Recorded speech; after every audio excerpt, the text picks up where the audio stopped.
docteur Daniel Siboni, donc c'est psychiatre, psychosomaticien et qui travaille avec nous depuis de nombreuses années et qui est responsable scientifique du Centre international de psychosomatique Europe, Orient et Amérique latine.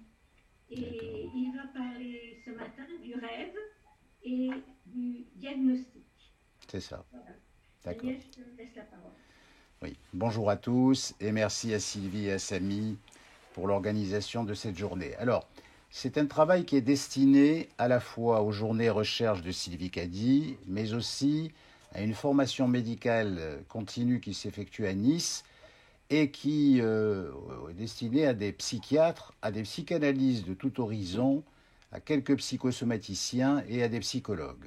Alors, mon titre, c'est plutôt rêve et diagnostic que plutôt rêve et immunologie, parce que rêve et immunologie, il aurait fallu que je vous fasse part de toute la cure à travers l'onirothérapie, mais c'est un peu trop long et peut-être trop complexe et on n'a pas le temps.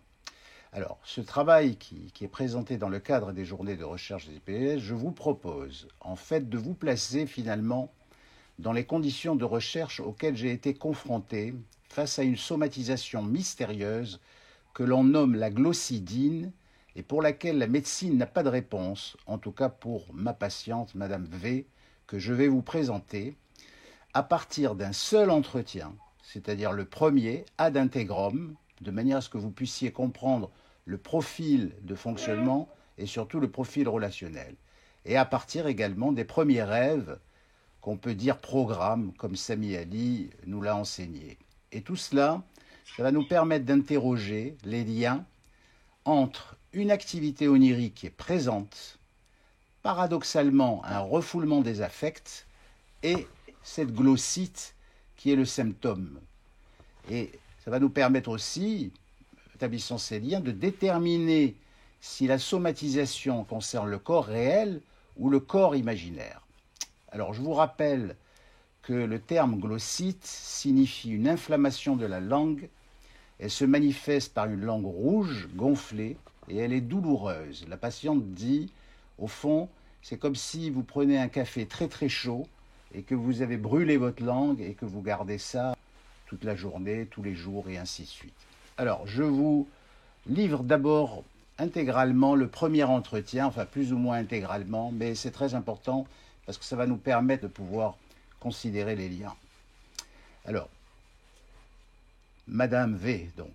Je souffre apparemment d'une glossite, c'est très gênant et contraignant, et cela m'empêche de parler, et en fin de journée, ça brûle. J'ai fait plein d'analyses et essayé tous les traitements conseillés, anti-inflammatoires, antalgiques, bains de bouche, etc. On ne trouve rien, et beaucoup de spécialistes, des dentistes, les parodontologues, les stomatologues non plus. Ça a commencé doucement, doucement, il y a 7 ans, et cela a pris des proportions importantes depuis 1 an et demi. Sans que j'intervienne, elle continue sa présentation. Cela coïncide pour moi, j'ai subi un harcèlement au travail durant mon stage de formation pour être titularisé. Ma tutrice voulait ma peau, et elle a fini par l'avoir puisque je n'ai pas été titularisé. Ce sont les syndicats qui ont demandé de réouvrir le dossier, car jusque-là j'ai été qualifié par 9 inspecteurs et c'est le doyen qui m'a repêché. Et c'est là que ça a commencé, car elle décidait tout. Elle était jugée partie, je ne pouvais rien dire. C'est à partir de là, tout doucement, et maintenant c'est arrivé à ce stade aujourd'hui. Elle me faisait faire, défaire, refaire. En réalité, elle n'était pas capable d'être ma tutrice. Elle ne méritait pas sa place et m'obligeait à me taire.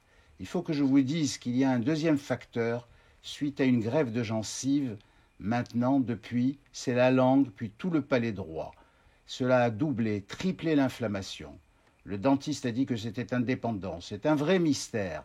Moi, avec la thérapie, j'ai travaillé pendant 12 ans avec votre collègue. Je dis que ce qui me brûle, c'est la langue de ce que je ne peux pas dire. Voilà. Alors j'ai beaucoup changé. Je suis totalement différente depuis cette thérapie de ce que j'étais. J'ai divorcé, refait ma vie. Je me rends compte de tout le travail. Et malgré tout, il reste encore, je crois, une chose. Je ne me rappelle de rien de mon enfance. Tout est effacé. Et je crois que c'est lié à ce que je vais vous dire. J'ai toujours eu un doute concernant un problème incestueux ou quelque chose comme ça avec mon père. dont je viens en plus d'apprendre qu'il va bientôt mourir. J'ai ce doute en moi, sans souvenir, sans avoir d'image ni quoi que ce soit.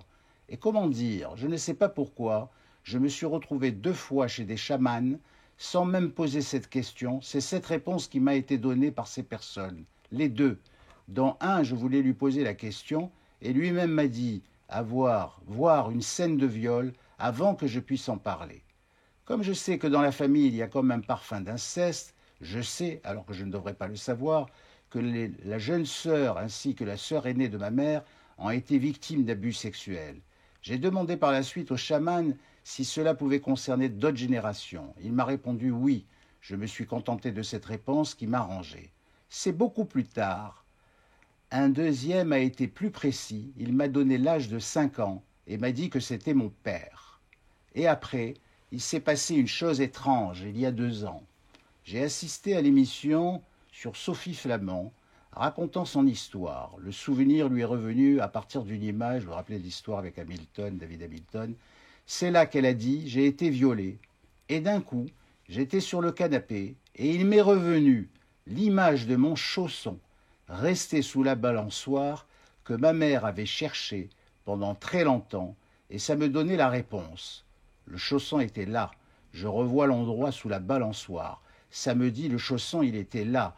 Je savais où il était resté, sous la balançoire, alors que sa mère, semble-t-il, ne le savait pas. Et ça coïncide avec mes 5 ans.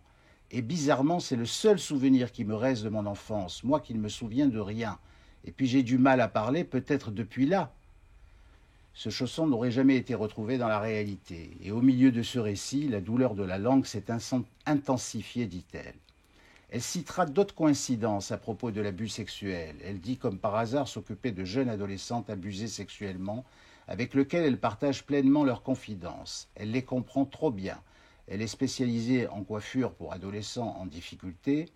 Elle précisera que tant qu'il s'agit des autres, ses élèves ou ses amis, c'est-à-dire de parler pour eux, de les aider, de les conseiller, elle a la parole facile et très libre. Mais dès qu'il s'agit d'exprimer ses désirs, dit-elle, elle est bloquée, ce qu'elle a d'ailleurs établi comme problématique avec son ex-psy.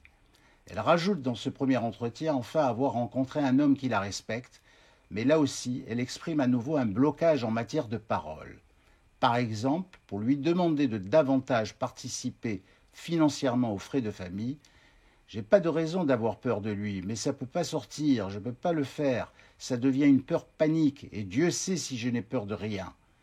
Je lui demande s'il existe d'autres situations où l'angoisse est comparable. Au travail, répond-elle, avec cette tutrice, constamment.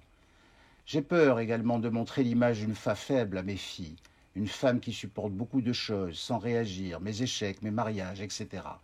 Elle racontera à quel point elle fut abusée, exploitée et parasitée matériellement et psychologiquement par ses ex-maris. Elle a été 2 fois divorcée. J'ai compris que mon attitude favorise cela au travail. Je suis jalousée parce que j'aime mon travail, j'aime les jeunes avec qui je travaille, et eux aussi. C'est d'une dynamique qui perturbe les autres. L'équipe enseignant est soudée pour que je fasse moins de choses. Et moi, j'arrive pas à m'y résoudre pour les enfants. J'ai dû avoir un grand besoin d'être aimé, et du coup, j'investis beaucoup les élèves, car ça résonne en moi, je les comprends. Vraiment, je crois à la rencontre. Beaucoup de gens m'ont aidé, et moi, au début de ma carrière, je voulais aider et aimer tout le monde. Au cours de l'entretien, elle insistera beaucoup sur ses propres capacités, son potentiel, son engouement et sa motivation profonde vis-à-vis des tâches à accomplir. Selon elle, elle n'arrive pas à défendre ses idées et échoue par là à se faire reconnaître par les autres. Dans cet entretien, elle parlera d'une expérience vécue lors d'un scanner effectué. J'étais dans le scanner, je réfléchissais, je me suis vu, moi, à l'intérieur de moi, comme cette petite fille qui ne peut pas parler à l'intérieur de moi, recroquevillée comme une enfant qui fait des siennes. Cette vision est arrivée de manière fugace. Oh là là, je me suis dit, je suis double, comme une schizophrène, une petite fille qui fait ce qu'elle veut, et moi d'essayer de diriger ma vie. À travers cette phrase, on entend clairement qu'elle est entre régression et identification, entre un imaginaire infantile et une personnalité adaptative. En fait, on s'apercevra par la suite qu'il s'agit d'un vécu relationnel mère-fille enquisté.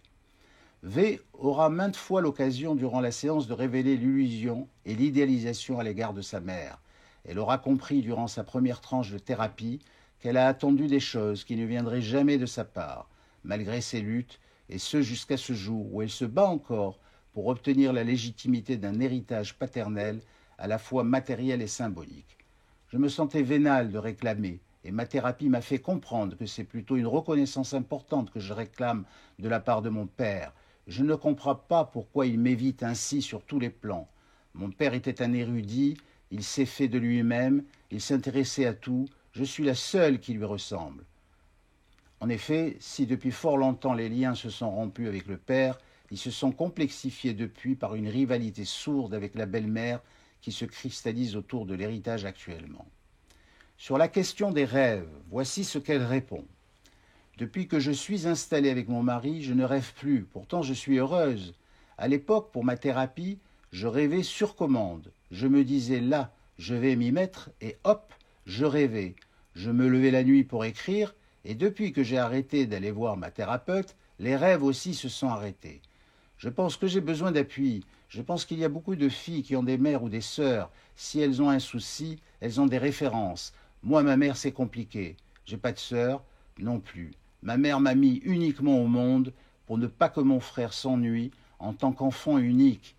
Et elle ne me l'a pas dit qu'une fois. Elle a 3 ans d'écart avec son frère. Mon père, bon, le père, il va souvent être décrit comme étranger, absent ou comme familier, très ressemblant. Mon père, lui seul, me prêtait attention. Il y avait un deal, c'était ma mère avec mon frère, moi avec mon père. Voilà. Et un frère qui parlait pas beaucoup. Il a toujours été malade, ce qui a culpabilisé ma mère, qu'il n'y avait que lui pour elle. J'ai un peu les copines pour parler, me confier. En fait, moi, j'ai besoin qu'on me légitime les choses. Voilà l'entretien plus ou moins. Presque tout dans ce premier entretien nous pousserait à penser que la glossite est une somatisation de type hystérique, une conversion des représentations sexuelles interdites, conflictuelles car incestueuses.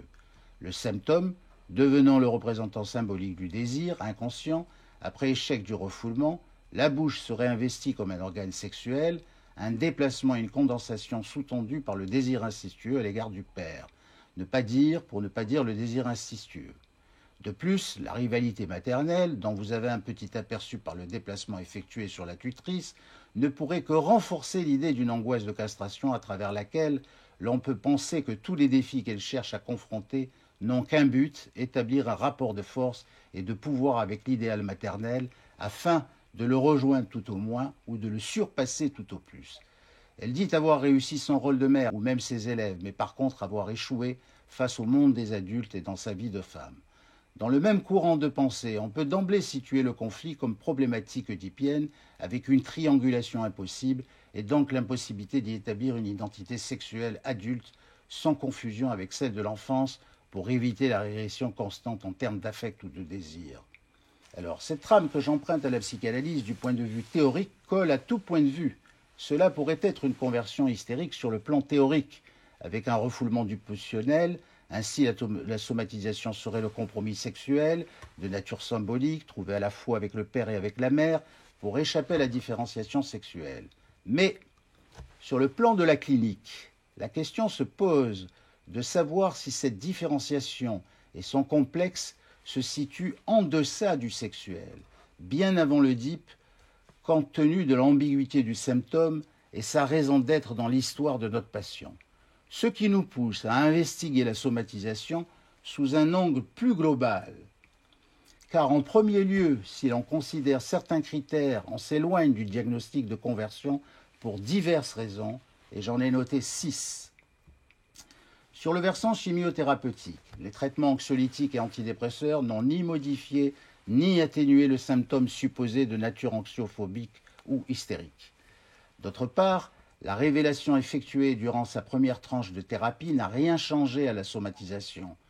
Cette phrase où elle dit « je disais ce qui me brûle, c'est la langue de ce que je ne peux pas dire ». Donc aucune abréaction du symptôme durant la cure, elle a pourtant durant 12 années transféré, nommé, rêvé. Autre critique, la somatisation elle-même. La glossite est chronique, n'est pas réversible, n'est pas suggestible, il n'existe pas d'exaltation imaginative autour du symptôme, pas de mythomanie, en résumé une absence de la personnalité hystérique et de sa belle indifférence. donc absence d'une personnalité protéiforme dont les affects seraient multiples et condensés comme dans l'hystérie. Troisièmement, aucune plainte sur sa vie sexuelle par ailleurs. Les rêves ne révèlent aucun traumatisme sexuel violent. D'autre part, les conflits réactifs des défenses de type paranoïaque, renvoyant à la non-reconnaissance affective, ce qui s'apparente à de la rivalité, reste dominé par la peur de l'étranger ou l'abandon, synonyme de non-reconnaissance. Les affects sont ici dédoublés ou divisés, appartenant à la problématique du double ou du narcissisme.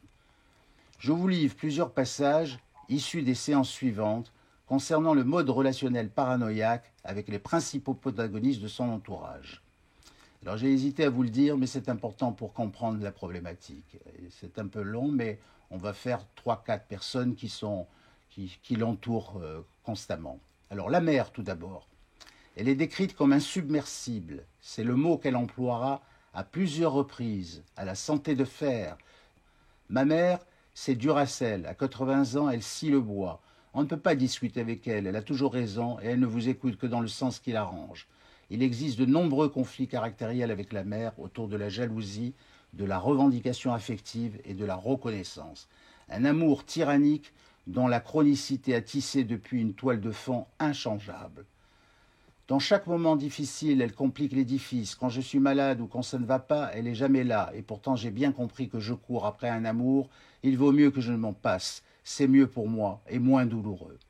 Petite, elle était insomniaque et avait peur du noir. Sa mère, dit-elle, l'utilisait comme paravent en la récupérant dans le lit conjugal. Quand sa mère s'est remariée, elle était jalouse de ma présence, dit-elle.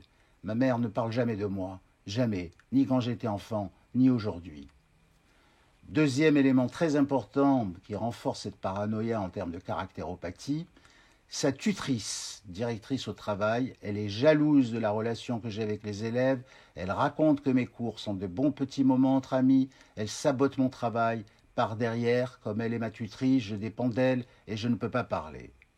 Sa belle-mère, qui est l'épouse de son père, je n'étais pas invité au mariage de mon père, soi-disant réservé aux intimes. Si moi, la fille, je ne suis pas intime, vous voyez, là, je ne peux pas répondre. Ça ne peut pas sortir de la bouche. Je suis quand même sa fille. Je ne suis pas rien de toute façon à chaque fois qu'elle me fait des misères et les punit. Il faut noter qu'elle a vécu une période positive lors de la séparation de ses parents autour de ses 16 ans. Son père vivait durant quelques années dans une cabane au fond du jardin. Et pour se faire aimer, elle faisait tout pour lui, y compris le ménage, le repas, son linge, etc., jusqu'à qu'il rencontre sa belle-mère. C'est à partir de cette brisure que sa relation avec son père va se raréfier. Bon, je vous passe le beau-fils, mais il est important de souligner ce caractère paranoïaque sous-jacent, car il est très souvent l'autre phase dans les pathologies immunitaires. Dernier critère, cette somatisation s'inscrit au sein d'une variabilité symptomatique associée à des somatisations du corps réel. Dans son histoire somatique, on peut considérer un syndrome de Raynaud d'origine familiale, proche des pathologies auto-immunes, un ulcère à l'estomac à 17 ans, qui coïncide avec le divorce des parents, une suspicion d'endométriose durant 1 an à 27 ans, puis un eczéma de la jambe avec 2 poussées sur 1 an d'intervalle, puis plus rien à ce jour. À noter, de fréquentes lipothymies en post-adolescence. Enfin, cette glossite qui depuis 7 ans ne régresse pas et pour laquelle je suspecte un processus inflammatoire d'origine auto-immune. En tout état de cause, une somatisation de type organique. Donc, si on reprend les choses à partir de là, pour V, la glossite coïncide avec un conflit de rivalité poussé à l'extrême avec sa tutrice. Cette situation s'est présentée à elle comme l'origine de la somatisation. Il y a donc là une impasse qui nous pose question sur la nature du conflit et de sa forme. La glossite est-elle une manifestation du corps imaginaire ou du corps réel ? Les corrélations auxquelles nous sommes habituellement confrontés existent de façon négative entre l'imaginaire et la somatisation organique. Or, chez V, il existerait une corrélation positive entre l'imaginaire et la glossite si elle s'avérait auto-immune. Il existe en effet une activité de rêve chez V, même s'il s'agit d'obtempérer devant la demande du thérapeute, mais néanmoins le rêve sera présent tout au long de la cure. Et non seulement il existe une activité de rêve, mais l'on peut aussi déchiffrer dans son discours une modalité de pensée qui inclut la pensée magique.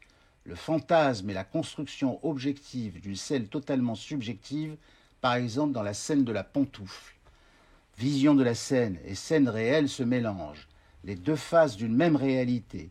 Ces deux réalités correspondent entre elles, l'une explique l'autre et devient un signe pour V, autrement dit un affect ou un rêve qu'il faut justifier, voire rationaliser. Alors vous vous rappelez de cette phrase, le chausson était là, je revois l'endroit sous la balançoire. Ça me dit le chausson il était là, je savais où il était resté, sous la balançoire. Et ça coïncide avec mes 5 ans, et bizarrement c'est le seul souvenir qui me reste de mon enfance, moi qui ne me souviens de rien, et puis j'ai du mal à parler peut-être depuis là. C'est pour ça qu'elle incrimine ce souvenir pour effectivement expliquer, non seulement qu'elle ne se souvient jamais de ses souvenirs d'enfance, mais que depuis elle a du mal à s'exprimer ou à parler. Alors, cette unique présence d'un chausson signifie en fait l'absence de l'autre chausson, qui signifie l'absence de l'autre, l'absence de la protection maternelle, la perte du double, du même coup, le viol invisible du père. Ce souvenir écran projette la mère absente, rendue présente par cette activité imaginaire de l'abus sexuel du père. On peut dire que le sous-entendu du viol est suggéré par l'absence du chausson, qui nous renvoie à l'absence de la mère. Il a pour fonction de remplacer la mère. Ce père, pour moi, sert d'objet de substitution, d'objet transitionnel fantasmatique qui échoue à rendre présent ce qui est absent, en l'occurrence la mère. Un étayage qui mène au même résultat, car le père crée la négation d'elle-même par le viol. Étayage qui échoue comme un besoin de la mère inassouvi, ne permettant pas l'accès au désir, ce qui oriente le fonctionnement de notre patiente vers une dépendance structurée par un caractère adaptatif pour se défendre d'une dépression essentielle signifiant l'impasse propre à l'identité affective. L'absence du chausson signifie l'absence de la mère en même temps que l'absence de soi ou la négation de soi par le viol. Une dépression essentielle a priori corrélée à une dépression du système immunitaire pour moi. En bref, pour notre patiente, la croyance dans l'objectivation du sens qu'elle découvre comme étant l'événement clé qui s'impose pour retrouver l'affect, qui avait une fonction relationnelle primordiale qui consiste à constituer un double, une paire de chaussons immuables. Très schématiquement, on peut situer donc la problématique comme étant narcissique, révélant une quête d'identité autour d'une auto-reconnaissance quasi pathognomonique des pathologies auto-immunes, mais le plus souvent corrélée négativement à la fonction de l'imaginaire. Or ici, nous avons affaire à un comportement hyperadaptatif au centre d'une problématique qui touche à la fois l'affect et le corps en proie à des somatisations réelles. Comment comprendre cette vie fantasmatique corrélée à des somatisations du corps réel? Il faut penser le fantasme de viol comme une réponse à ce qui se passe dans le corps réel, la glossite. Le fantasme donne sens à un symptôme du corps réel. La bouche, zone vitale, érogène et langagière, est concernée mais n'est pas à l'origine du symptôme. Le fantasme fait écho à ce qui se passe dans le corps. Tout simplement, le symptôme n'a d'hystérie que la forme, c'est l'hystérie formelle. Ce qui permet d'associer l'imaginaire et le banal, c'est la possibilité au sein d'une subjectivité de trouver un événement typique, un lieu commun, à la limite un poncif dont tout le monde parle. Et c'est vrai qu'aujourd'hui, les abus sexuels, tout le monde en parle. Une sorte de revendication conforme, faite pour agir sur l'entourage, afin d'obtenir une reconnaissance qui est le nœud véritable du problème. Nous possédons là, à partir de ce premier entretien, quelques éléments indicateurs pour penser les faits psychiques comme des faits relationnels.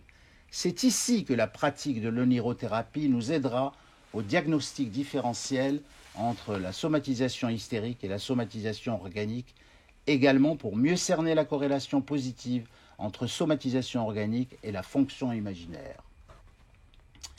Le corps, dans le processus onirique, est autant réel qu'imaginaire, et la réalité corporelle, s'offrant à l'élaboration projective, nous servira de matériel de base aux représentations du corps. Comme exemple, et d'emblée, parmi les premiers rêves, je vous cite le rêve des moustaches. Je rêve que je mâche dans la bouche des moustaches. Ici, c'est le témoignage d'un processus d'activation des fonctions organiques qui rend possible la perception de la douleur chez les dormeurs, sous un déguisement symbolique, la moustache, de sorte que le rêve semble une réponse à quelque chose qui se passe dans le corps réel, les poils dans sa bouche et le picotement de la langue.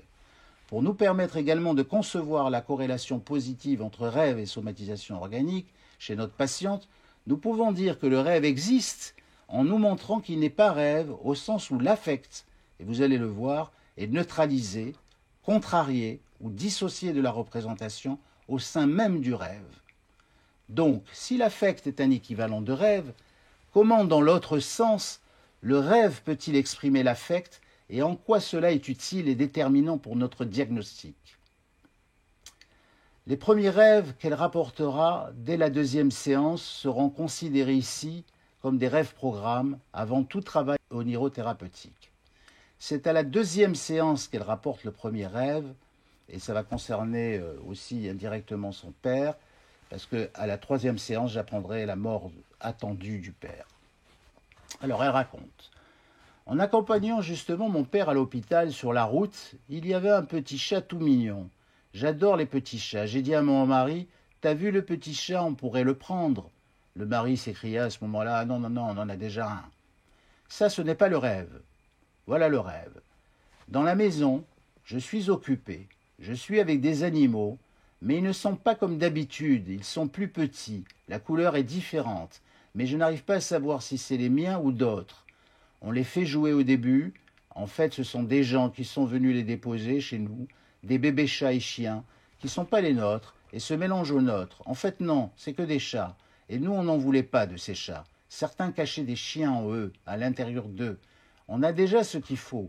On ne se rend pas compte tout de suite que ce ne sont pas les nôtres, et ensuite, on n'en voulait pas. On nous les a mis à notre insu.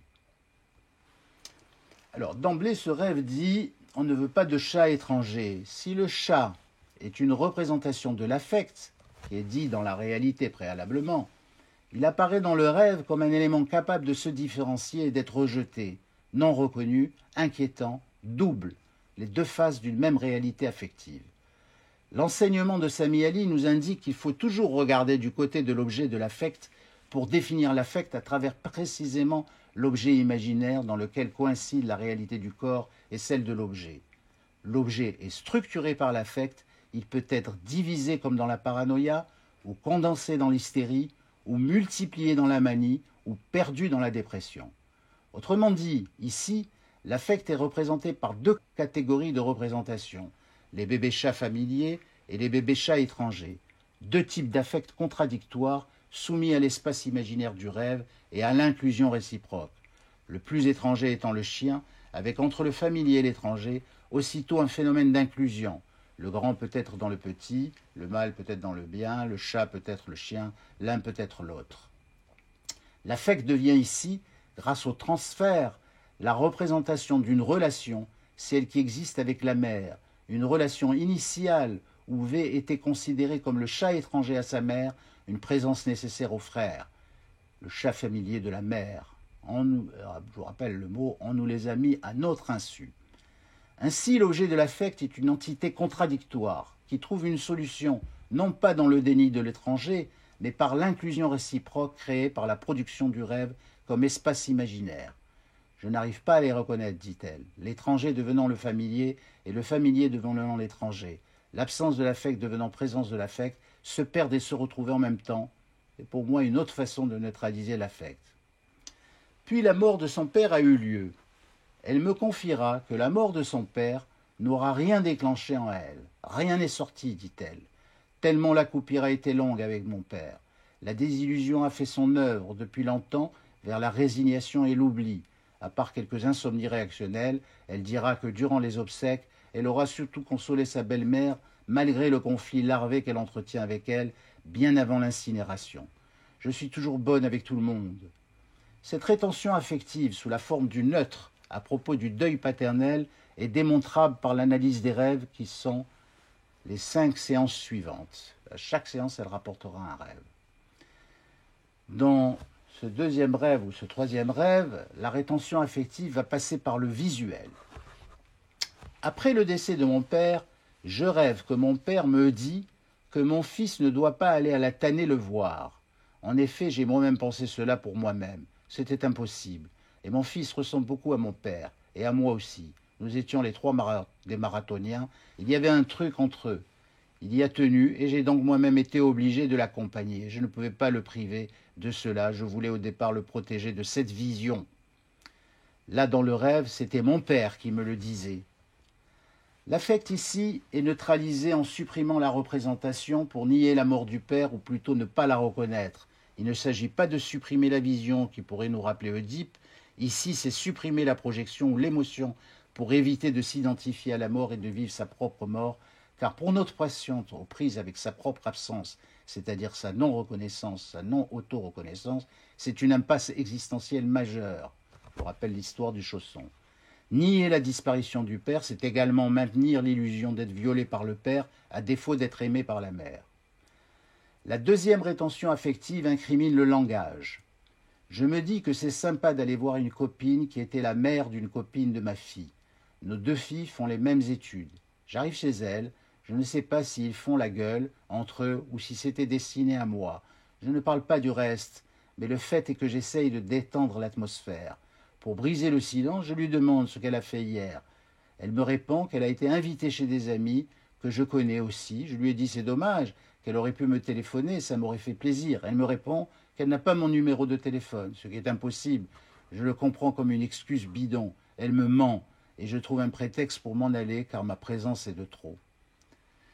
Voici encore la projection d'une relation d'exclusion, où le langage en partage est absent. Les mots sont désignés comme vides ou faux, restant des prétextes pour justifier une indifférence affective. Ce qu'elle ne cesse de répéter à propos de sa mère, ne prononçant jamais son prénom enfant, ou que les réponses que celle-ci pouvait lui donner étaient vides ou intéressées. Ici, c'est la langue maternelle qui fait défaut. En fait, ce rêve est un rêve de réalité. Il reproduit fidèlement ce qu'elle raconte de la réalité, y compris à travers la fuite dans le rêve qui se traduit dans la réalité par le blocage de la parole. La troisième neutralisation affective est d'origine traumatique, face à un processus de séparation et de deuil préalablement vécu au cours de son adolescence et contrôlé par un processus adaptatif afin de banaliser l'événement du divorce parental et la première séparation avec le père. Il est proposé dans ce quatrième rêve, je vous le résume, le projet d'un divorce annoncé à ses enfants, qui eux s'affolent de la nouvelle, alors que ce divorce était prévisible et qu'il n'y avait pas de quoi faire une crise. Le blocage des affects rappelle et reprend l'époque du divorce de ses parents et semble se réactualiser avec la disparition du père. Elle fit d'ailleurs à cette période un ulcère à l'estomac. L'impasse était celle de l'impossible choix, sa mère l'ayant orientée au départ vers des métiers qui ne pouvaient en aucun cas lui correspondre, et du blocage des affects par la non-reconnaissance de ses désirs de vouloir vivre avec son père, celui-ci, son père privilégiant sa fonction utilitaire auprès de sa femme. En effet, si le divorce de ses parents, dit-elle, n'a rien changé à son sort, celui-ci a consisté à ne jamais être reconnu ni par l'un ni par l'autre dans ses choix tant personnels que professionnels. Si l'affect, comme le langage qui est censé le véhiculer, est refoulé, elle ne peut pas dire, c'est parce que le langage que lui adresse sa mère lui paraît formé de détails, censé trahir son amour pour elle. C'est sur le versant de la méfiance réciproque que notre patiente en parle. Ma mère se dérobait derrière un langage pratico-pratique pour toujours avoir raison. Elle avait au final toujours raison. Elle m'a soupçonné, moi, sa propre fille, de détourner mon beau-père. Au total, ce qui est important dans l'affect pour V se retrouve être double, un vrai qui cache un faux, futile dans la bouche de sa mère. La mère finit par être perçue comme quelqu'un d'impénétrable, provoquant chez V, adolescente, de nombreuses lipotymies, avec parfois un sentiment d'inquiétante étrangeté, pour moi un prémisse de la paranoïa, parce que le patient est pris dans une projection qui le constitue comme double. Elle dira « Je ne suis pas ma mère, je suis son inverse ». Ici encore, on voit que l'objet est plutôt paranoïaque plutôt qu'inscrit dans une rivalité oedipienne. Reste pour V à neutraliser tout affect dans le rêve comme dans la réalité. Un rêve après avoir dit être insensible à la mort de son père. Je rêve que mon mari est mort et on m'oblige à manger des brochettes de lui. Ça me dégoûte, mais je les mange quand même, je suis résigné. Ce rêve signifie qu'elle avale la mort au sens littéral du terme. La glossite relève à la fois de la somatisation organique et de la somatisation hystérique. c'est ce que Sami Ali nomme l'hystérie formelle.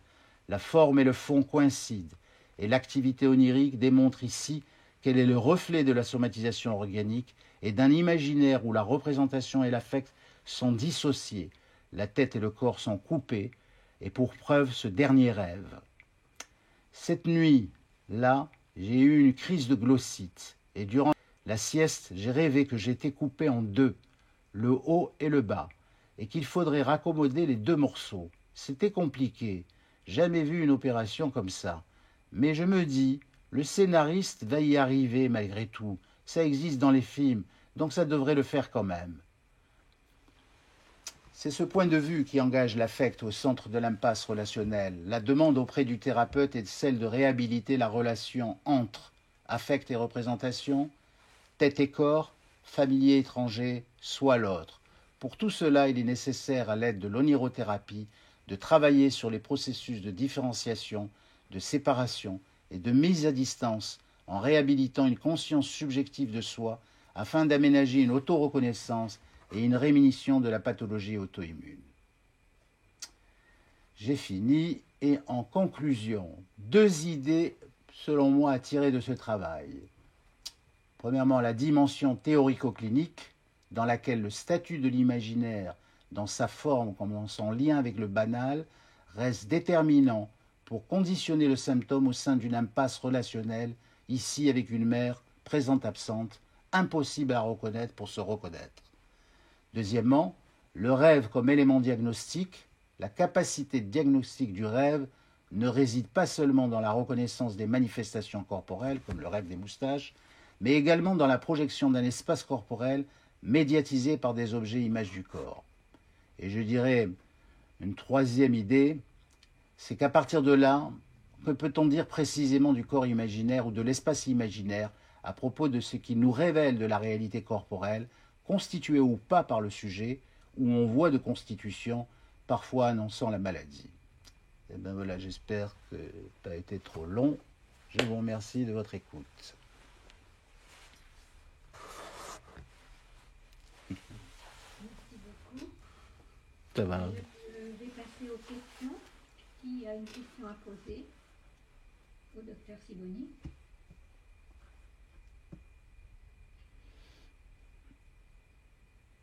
Oui. Ok. Moi, j'ai une question. Je ne sais pas si vous m'entendez. Oui.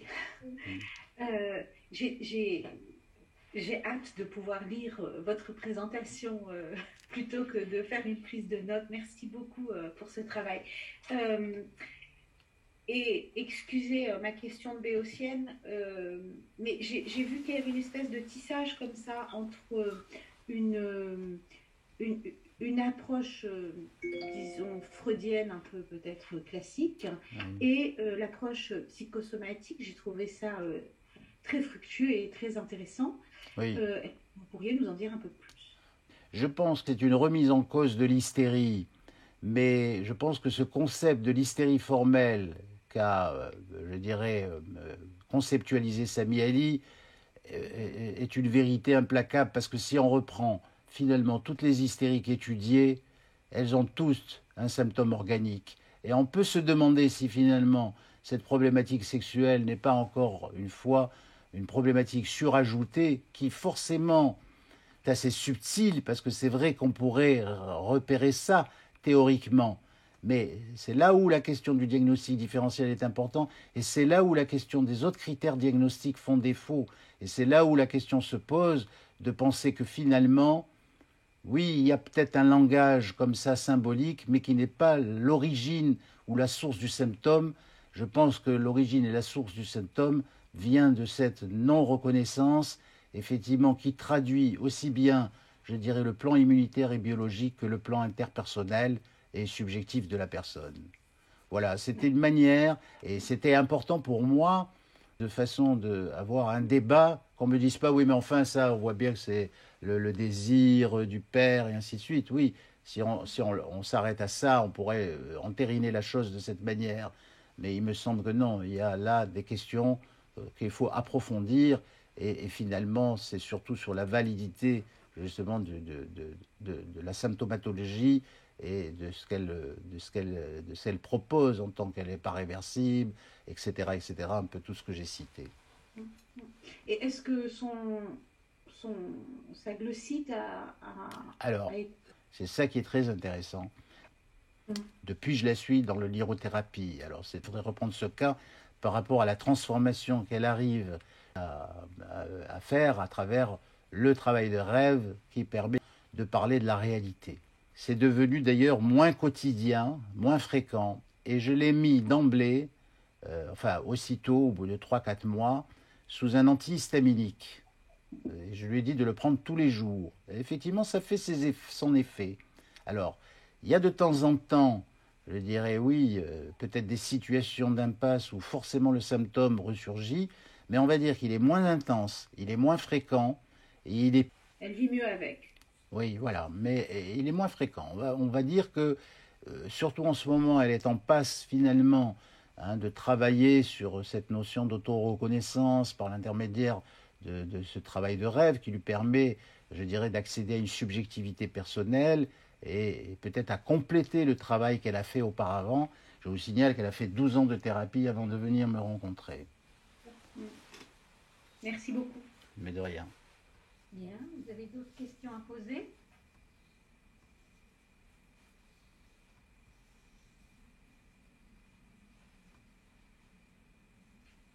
Je peux poser une question, Daniel? Oui, bien sûr. Bon, c'est Sylvie à l'appareil.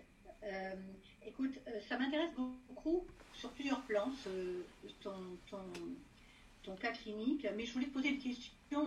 Je me demandais quel était le statut du refoulement tel que tu en parles chez cette patiente, parce qu'on peut se demander si le problème de cette non-différenciation qui est à l'origine de cette situation ne renvoie pas effectivement à la façon dont elle a abordé sa vie dans les premières années, hein, d'où la capacité qu'elle garde de projection. Elle peut écouter, mais elle ne peut pas identifier ses propres affects, comme tu le disais. Oui. Et je me demandais si ça ne renvoie pas à quelque chose de la pathologie de l'objet unique.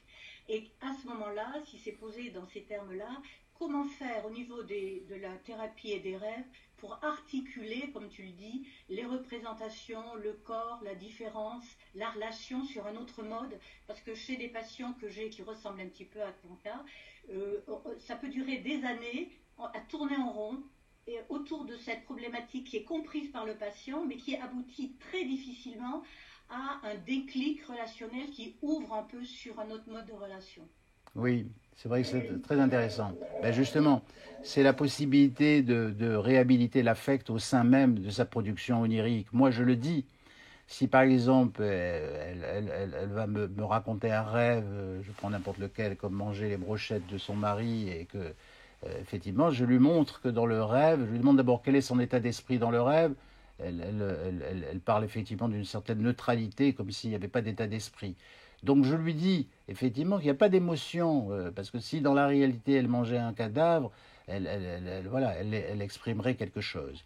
Alors, c'est montrer précisément la dissociation entre la représentation et ce qu'elle est censée créer dans la réalité, et de voir qu'il y a l'absence. Hein, c'est comme le rêve d'une hémorragie, mais en étant neutre, par exemple.